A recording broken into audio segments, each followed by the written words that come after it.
95వ జయంతి సందర్భంగా రామాయంపేట పట్టణంలోని అన్ని పార్టీల నాయకులు అన్ని సంఘాల నాయకులు అందరూ కలిసికట్టుగా జయంతి ఉత్సవాలను ఘనంగా నిర్వహించినందుకు ఉత్సవ కమిటీ సభ్యులకు ప్రత్యేకంగా కృతజ్ఞతలు తెలియజేస్తూ ఈ దేశం కోసం స్వతంత్ర సమరయోధులతో పాటు ఛత్రపతి శివాజీ గారు కూడా తన వంతు ధైర్య సాహసాలతో వెన్నంటే ఉండి సైన్యం వెన్నుపోటు పొడిచిన ధైర్య సాహసాలతో ఈ దేశాన్ని రక్షించడానికి తన వంతు పాత్ర పోషించిండు.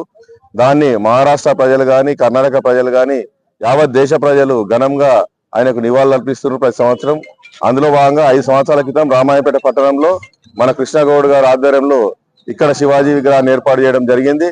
నేను మన పట్టణంలో అన్ని పార్టీల నాయకులు ఇక్కడ ఉన్నారు కాబట్టి, ప్రజలందరూ ఉన్నారు, అన్ని సంఘాల నాయకులు ఉన్నారు కాబట్టి మనం బైపాస్ రాబోతుంది కాబట్టి ఆ చౌరస్తాలో ఛత్రపతి శివాజీ విగ్రహాన్ని ఇంకా మంచిగా పెద్దదాన్ని తయారు చేసి మీ అందరి సహకారంతో మనం ఒక చౌరస్తాలో ఏర్పాటు చేద్దామని.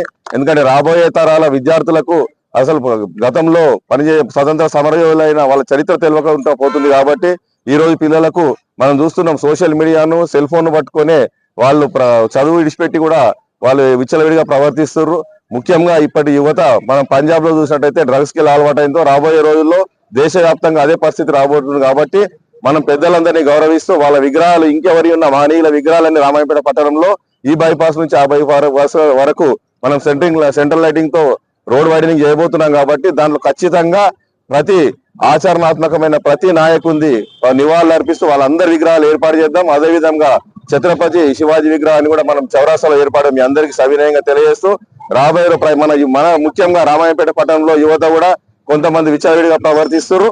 వాళ్ళందరినీ కూడా కంట్రోల్ చేయవలసిన బాధ్యత అన్ని రాజకీయ పార్టీల నాయకులకు ప్రజలకు ఉంది. ఎందుకంటే ఆ కుటుంబం ఒకటి నష్టపోయి విచ్చలవిడిగా బండ్లు నడుపుతూ యాక్సిడెంట్లకు కారణమవుతారు పట్టణంలో. వాళ్ళందరినీ కంట్రోల్ చేయవలసిన బాధ్యత కూడా మనందరి మీద ఉంది. మీరు అందరూ సహకరించి, పోలీస్ శాఖ సహకరించి ప్రజలందరూ మనము సుఖశాంతితో ఉండాలని కోరుతున్నాను. భారత్ మాతాకి జై.